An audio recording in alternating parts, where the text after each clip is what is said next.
I walked into my bedroom with my suitcase still in my hand and found my husband in our bed with another woman, laughing like I was the joke he'd been waiting to tell.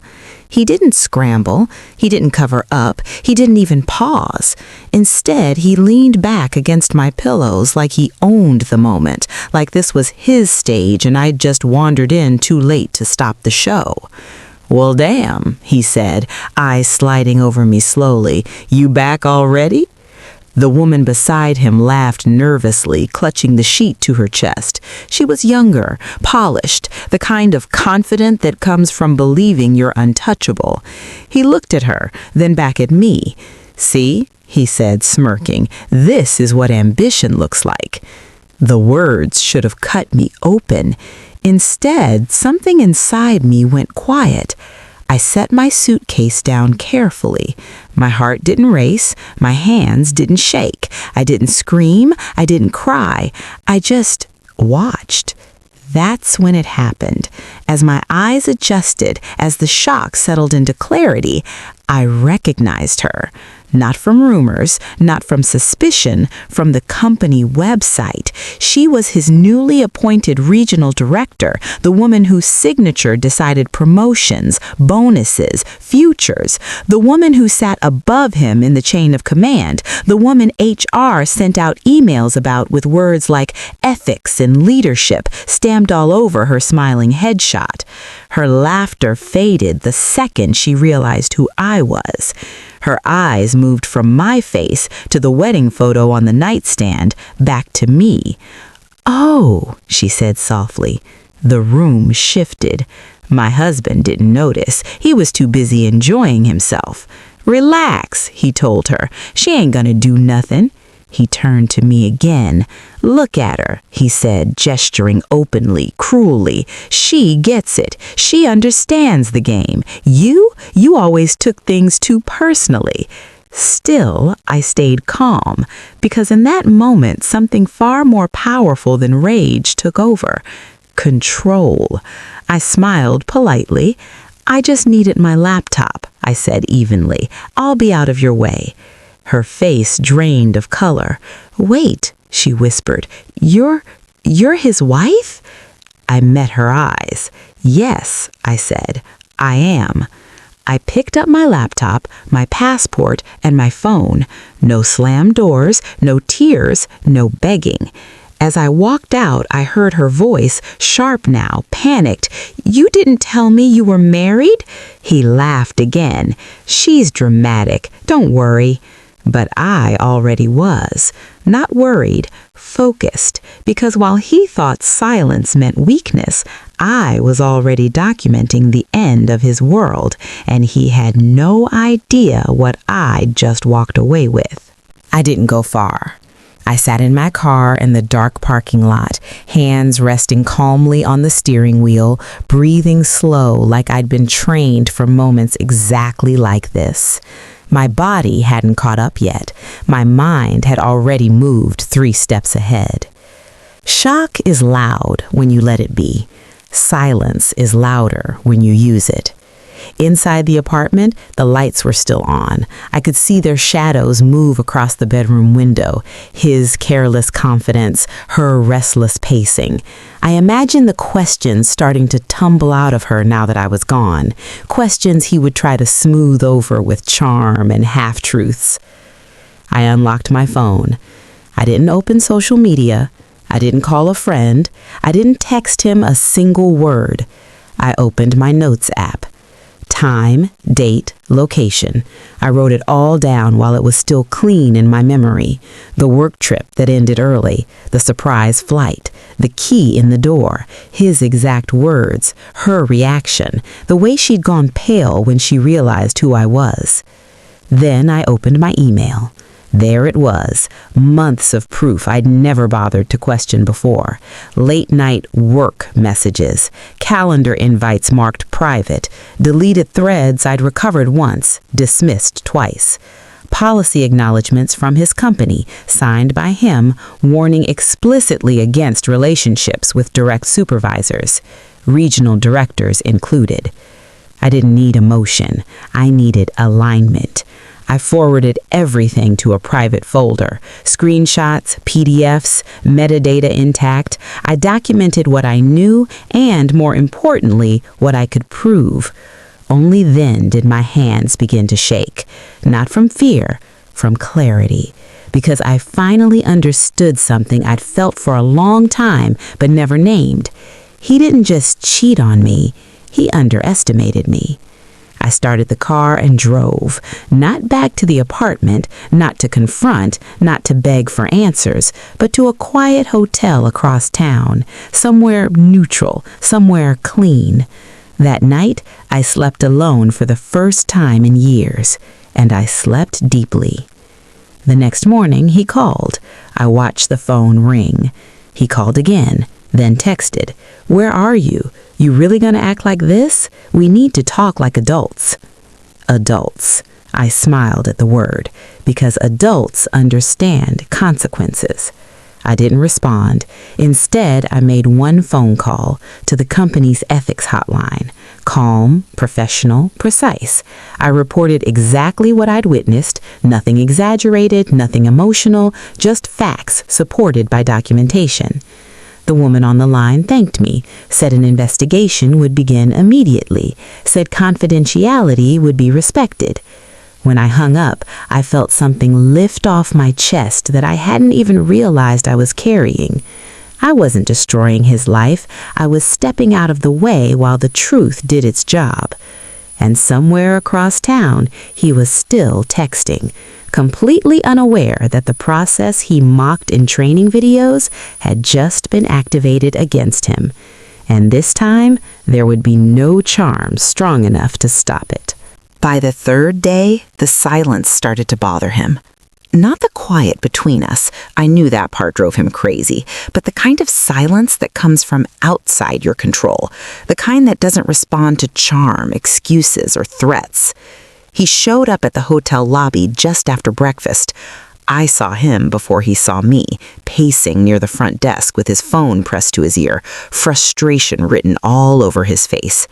He looked smaller somehow, less polished, like a man who'd lost the script and didn't know what scene he was in anymore. I didn't approach him. I watched. When he finally noticed me, his relief was immediate, followed by irritation, then anger. He walked toward me like I owed him something. "There you are," he said, lowering his voice like we were sharing a secret. "You really embarrassed me." I smiled politely. I didn't say anything. "That's not the point," he snapped. "You walked out. You made it a thing." I tilted my head. "You did that all on your own." He scoffed. "Don't play innocent. You know how this looks." I did. It looked exactly like the truth. He leaned closer, eyes narrowing. "Listen, whatever you think you saw, it's complicated. She's under a lot of pressure, so am I. We were just—" "Stop," I said calmly. That word hit him harder than yelling ever could. "I'm not here to argue," I continued. "I'm just checking out." His expression shifted. Checking out of what? I met his gaze. Everything. That's when his phone buzzed. Once, twice, 3 times. He glanced at the screen, then quickly turned it face down like I wouldn't notice the change in his breathing. "Work," he said too quickly. I picked up my bag. As I walked past him, I added softly, "You might want to answer that." His jaw tightened. "What did you do?" I paused. "I did exactly what you always told me to do. I stayed calm. I followed the rules. I let the right people handle it." Color drained from his face. He reached for my arm, then stopped himself when the hotel clerk looked up. "You wouldn't," he whispered. "You wouldn't go that far." I finally looked at him. Really looked. I didn't go far. I stepped back. I walked out without another word. Behind him, his phone started ringing again. This time, louder, urgent. And as the automatic doors closed, I knew, without needing confirmation, that the investigation had already begun. And whatever version of himself he'd been selling to the world was about to be audited line by line. The call he didn't answer that morning followed him everywhere. I knew it before anyone said a word. Investigations don't announce themselves with sirens. They arrive quietly, through calendar blocks that suddenly disappear, meetings that get rescheduled, inboxes that go silent when they used to buzz nonstop. By the end of the week, he stopped showing up at home, not because he was ashamed, because he was scared. He texted me late that night. "We need to get our story straight. This can still be fixed. Don't let one mistake ruin everything." I read the messages once and set my phone face down. He still thought this was about us. He still believed I'd acted out of emotion, that I could be reasoned with, guilted, softened, that if he just spoke calmly enough, confidently enough, the world would bend back into place. That was always his mistake. I wasn't angry anymore. I was precise. 2 days later, HR emailed him formally. I didn't see the message, but I saw the aftermath. He came home unannounced, pale, tie loose, confidence leaking out of him with every step. "They're asking questions," he said the moment he walked in. No greeting, no apology, serious ones. I didn't look up from the kitchen counter. That's what investigations do. He laughed nervously. "You're acting like this is bigger than it is." I turned then, slowly. "You slept with your direct superior in our marital bed," I said evenly. "That's not small anywhere." His face hardened. "You're trying to ruin me." I shook my head. "No, I'm letting your choices speak." He ran a hand through his hair, pacing. "She says she didn't know you existed, that you two were basically done." "That's interesting," I said, "because she froze the moment she saw me." He stopped pacing.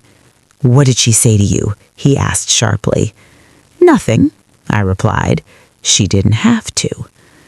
That's when fear finally cracked through his voice. "They can't prove anything. It's just your word." I smiled faintly. "It's not," I said. "It's your messages, your calendar, your policy acknowledgments, and your timing." His eyes searched my face, desperate now. "You planned this." I met his stare. "No," I said. "I prepared for the truth." He backed away like he was seeing me for the first time, because in that moment he realized something too late. I wasn't reacting anymore. I was already on the other side. And the investigation? It was only getting started. The house felt different after that. Not tense, exposed. Like the walls themselves had finally decided to stop keeping his secrets. He barely slept. I could hear him pacing at night, whispering into his phone, replaying conversations like he could still edit reality if he tried hard enough. Every time his email notification chimed, his shoulders jerked. Every unknown number made him flinch. Fear had replaced confidence, and fear never looks good on a man who built his life on control. By Monday morning, the rumors started circulating. Not gossip, procedure. His team was reassigned temporarily. His meetings were suddenly optional, then canceled. His calendar, once packed weeks in advance, became painfully empty. He tried to pull me back into it. "They interviewed her," he said over dinner. He barely touched. "She says we weren't together long, that it wasn't serious." I sipped my water. "That's not the issue." He continued, voice tight. "They asked about power dynamics, about timelines, about whether I felt pressured." I raised an eyebrow. "Did you?" He stared at me incredulous. "Of course not." "Then you'll be fine," I said calmly. He slammed his fork down. "Why are you acting like this doesn't affect you?" I looked at him then, really looked. "It affects me, just not the way you want." That night, I moved my things into the guest room, not in anger, not dramatically, just methodically. clothes folded, jewelry packed, documents secured. He watched from the doorway, silent. "You're leaving," he said finally. "I already left. I just hadn't moved yet." The next day, he was placed on administrative leave. The words hit him like a slap. Administrative leave sounds temporary, professional, neutral, but everyone knows what it means. You're being investigated, and no one is vouching for you. He called his mentor, no answer. His former boss, voicemail. His friends from work, busy. When the company laptop was requested back, he stared at the email for a full minute before forwarding it to me. "They're treating me like a criminal." I didn't react. "They treat everyone like this. You're not special anymore." That was the moment he broke. Not loudly, not dramatically. He sat down at the kitchen table and put his head in his hands. "I didn't think you'd actually do anything," he said. I leaned against the counter, arms crossed. "I didn't think I'd need to," I replied. Outside, the world kept moving. Inside, his carefully curated life was shrinking by the hour. And the worst part for him? I wasn't watching with satisfaction. I was already planning my exit. Because consequences don't need witnesses. They just need time. And his was running out. Once he was officially on leave, the power dynamic in the house flipped completely. Not because I raised my voice, not because I demanded anything, but because he no longer knew where he stood, and I finally did. He started watching me carefully, like every quiet move I made carried hidden meaning. When I left the house, he asked where I was going. When I came back, he asked who I'd seen. Every question was an attempt to regain ground he'd already lost. "You've been different," he said one evening, trying to sound casual. "Cold." I looked at him across the living room. "I'm calm," I replied. "You just aren't used to me not reacting." That unsettled him more than anger ever had. HR emails became more frequent, requests for clarification, requests for timelines, requests for device access, each one stripped away another layer of protection he'd assumed was permanent. One afternoon, he exploded. "They're acting like I planned this," he snapped, "like I used my position." "You did," I said evenly. He stared at me. "You're enjoying this." I shook my head. "I'm understanding it." That's when he tried a new tactic, sympathy. "I messed up," he said quietly, "but you know I'm not a bad person." I held his gaze. Bad people don't think they're bad. They think they're entitled. Silence filled the room. Days later, the regional director resigned. No announcement, no celebration, just gone. That news hit him harder than anything else. "She's not backing me," he said, disbelief cracking his voice. "She's protecting herself." I nodded. That's what happens when the risk becomes real. For the first time, he looked afraid, not of me, but of a future where his name followed him into every room. "What are you going to do?" he asked. I packed another box calmly. "I'm going to leave," I said, with my dignity intact. He swallowed hard. "You're throwing everything away." I met his eyes. "No," I said, "I'm refusing to lose myself." That night, I booked my own apartment. No argument, no negotiation, just a decision. As I zipped my suitcase, he stood in the doorway, watching. "You really aren't going to fight for us?" I paused, then answered honestly.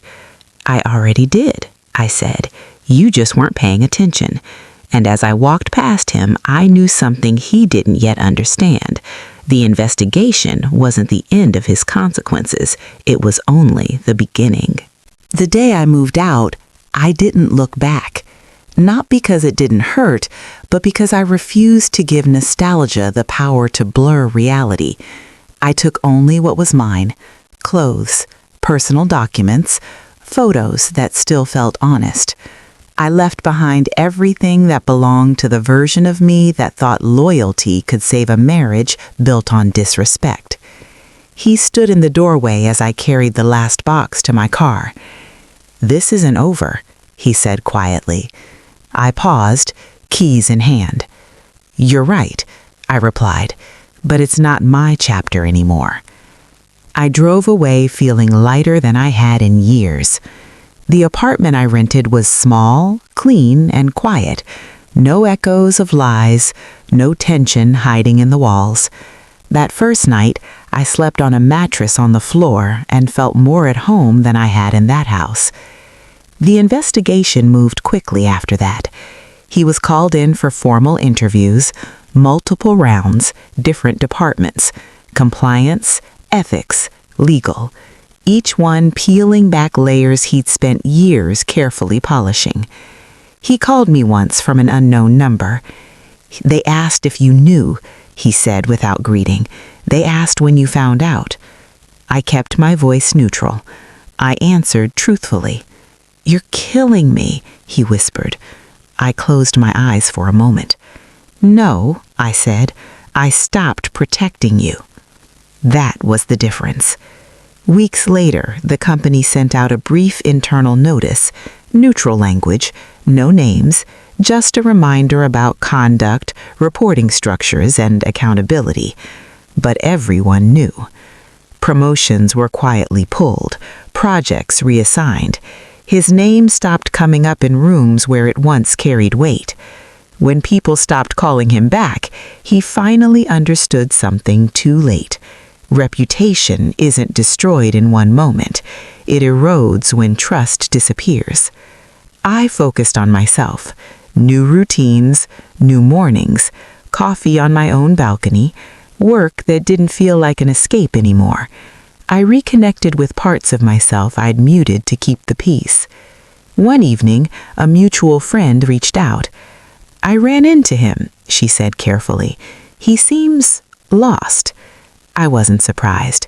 Men who build their identity on status don't know who they are without it.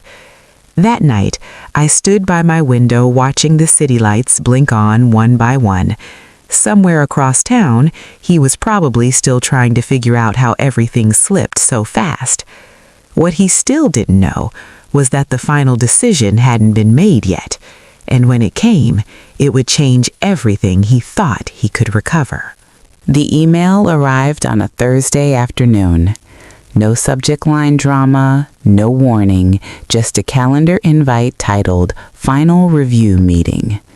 I wasn't copied on it, but I knew what it meant the moment my phone started buzzing. He called 3 times in a row. I let it ring.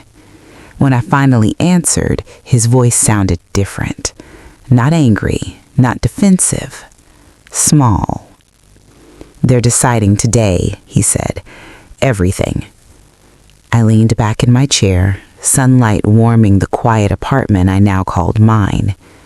"I know," I replied. There was a pause. Did you say anything else?" "No," I said honestly. "I didn't need to." That seemed to hurt him more than accusation ever could. He asked about the night you came home early. They asked why you didn't react, why you didn't confront us. I smiled faintly. "And what did they say?" "That you were calm," he said. "Too calm." I closed my eyes. Calm made people nervous when they were used to chaos covering their tracks. He exhaled sharply. "They don't think I'm trustworthy anymore." I didn't respond.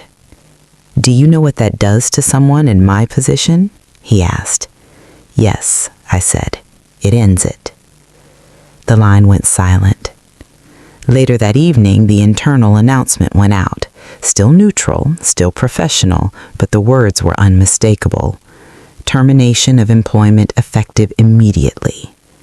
No send-off, no praise for years of service, no opportunity to transition. Just over. His career didn't explode, it evaporated.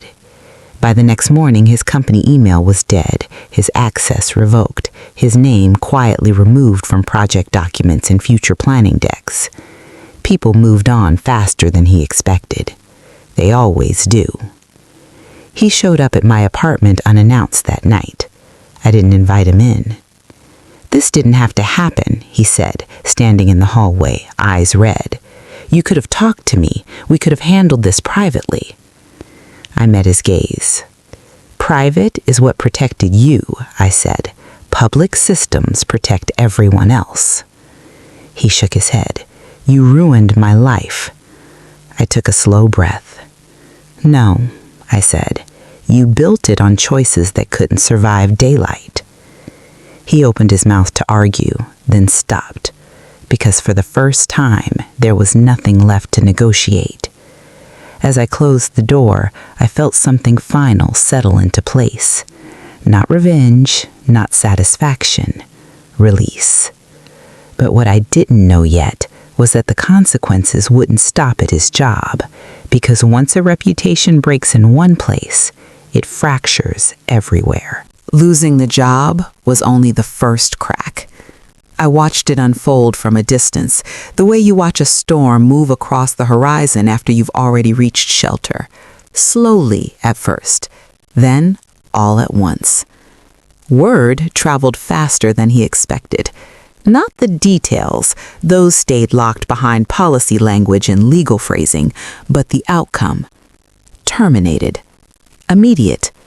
No transition period, no glowing recommendations quietly passed behind closed doors. In his industry, that kind of ending speaks louder than any headline. Recruiters stopped returning calls. LinkedIn messages went unanswered. Just checking in emails turned into silence. He tried to reframe it. Companies are downsizing, he told people. Politics, he said, a misunderstanding. But the problem with professional circles is that they're small, and reputations don't disappear, they echo. A former colleague reached out to me one afternoon, hesitant. "I hope this isn't inappropriate," she said, "but were you okay?" I understood what she was really asking. "Yes," I replied, "I am." She exhaled. "I'm glad." That was all she said, but it was enough. At night, he started sending long messages again, not angry now, reflective, regretful, full of what-ifs. I never meant for it to go this far. I didn't think one mistake would erase everything. You know who I really am. I read them once, then archived them. Because mistakes don't erase careers. Patterns do. I focused on building my new life instead. New routines, new boundaries, therapy appointments that felt lighter now, no longer centered on survival, but on growth. I rearranged my furniture, bought plants, let sunlight fill spaces that used to feel dim even at noon. One evening, I ran into his former regional director's name in an industry newsletter. She had resurfaced. New company, new role, quietly repositioned. He hadn't. That contrast told me everything.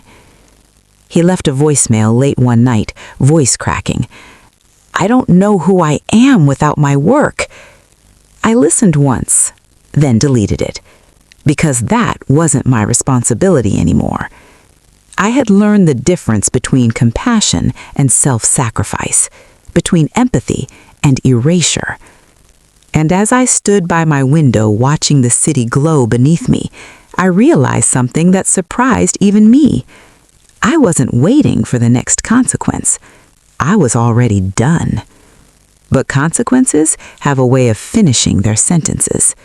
And his was about to reach the part he never planned for. The part he never planned for came quietly, disguised as opportunity.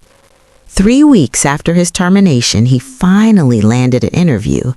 A mid-level role, smaller company, less prestige, but to him, it felt like oxygen, a reset, a chance to outrun the narrative before it fully caught him. He told me himself, called from a block number, voice cautious but hopeful. "They don't know anything," he said, "fresh start." I didn't respond, because I knew how background checks worked, and I knew how ethics investigations followed people longer than resumes did. The interview went well, too well. He started smiling again, started walking taller, started believing the story where this was just a detour instead of a reckoning. Then came the delay. "We're just finalizing things," they told him. Days passed, then a week, then the email. The offer was being rescinded, no explanation beyond internal review. He called me that night, unraveling. "They said they couldn't move forward," he said. "They wouldn't tell me why." I sat on my couch, legs tucked beneath me, listening. "Do you know how humiliating this is?" he asked. "I'm being punished forever for one night." I corrected him gently. "You're being evaluated for a pattern." Silence, because deep down, he knew it was true. Companies don't just hire skill, they hire trust, and trust doesn't come with footnotes. After that, the call stopped, not because he healed, but because he finally understood something he should have learned years ago. There are systems bigger than charm, processes bigger than persuasion, records that don't care how convincing you sound. Meanwhile, my life kept expanding. I took a short trip by myself, no explanations needed, no permission required. I woke up when I wanted, ate slowly, thought clearly. One morning, standing on a hotel balcony overlooking the ocean, I realized something profound. Calm had carried me through chaos, documentation had protected me from doubt, and dignity had done what anger never could. I didn't need to destroy him, I just needed to stop shielding him from himself. But even then, the story wasn't finished, because consequences don't always arrive all at once. Sometimes they save the most personal one for last.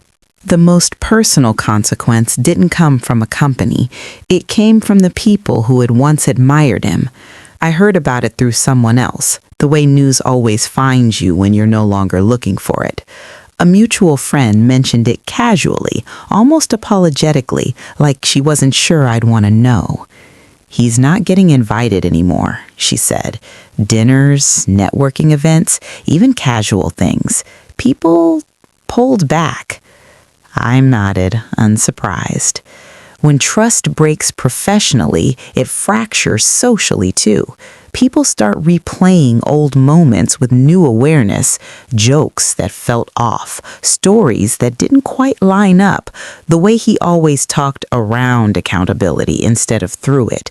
Without the title, without the authority, without the shine of success, there was nothing left to distract from the pattern. He felt it. That's when the messages changed. No more self-pity, no more anger, just longing. "I miss our life," he wrote one night. "You always kept me grounded." I stared at the words for a long time, because what he really meant was, you absorbed the consequences so I didn't have to. I didn't respond. A few days later, he tried again. "I see it now," he said. "I see how much you did for me." That one almost made me laugh. Seeing something after it's gone isn't insight, it's loss. In therapy that week, I talked about closure. I don't hate him, I just don't want him in my future. My therapist smiled softly. That's the clearest boundary there is. That night, I blocked his number for good. Not dramatically, not ceremoniously, just finally. The silence that followed wasn't empty, it was clean. I woke up the next morning and realized I hadn't thought about him at all. Not his job, not his mistakes, not his downfall. I thought about myself, what I wanted next, where I was going, who I was becoming. And that's when it hit me. The most devastating consequence for someone like him isn't punishment, it's irrelevance. And he was fading fast. But one final moment still waited ahead, a moment that would close the circle completely and remind me why staying calm changed everything. The final moment came when I least expected it. Not through him, not through gossip, not through consequences crashing down dramatically. It came through peace. I was standing in my new apartment one morning, sunlight pouring through the windows, coffee cooling in my hands, when I realized something that stopped me cold. I felt safe. Not relieved, not distracted, not numb. Safe. For years, my nervous system had lived on alert, measuring my words, managing his moods, softening truths so they wouldn't bruise his ego. I had mistaken that exhaustion for love. Walking into that bedroom months ago should have shattered me. Instead, it clarified everything. Because when he laughed at my pain, when he compared me to another woman like I was disposable, something fundamental broke. Not in me, but in the illusion I had been protecting. Staying calm that night wasn't accidental. It was instinct. A part of me finally realized that anger would keep me tied to him, but clarity would set me free. I didn't expose him, I didn't threaten, I didn't beg for understanding. I documented, I reported, I stepped aside. And the systems he trusted to elevate him did exactly what they were designed to do when truth entered the room. Watching his life unravel wasn't satisfying. Watching mine expand was. I didn't win because he lost his job. I won because I reclaimed my voice without raising it. I won because I chose dignity over drama. I won because I learned that control doesn't come from force, it comes from restraint. The woman who walked out of that bedroom left with more than her laptop and passport. She left with certainty. And that certainty built a future where betrayal no longer had access to me. If you learned something new from my life story, please like this video, subscribe to join our community for more stories like mine, and comment down below where you're watching this video from. I'd truly love to know.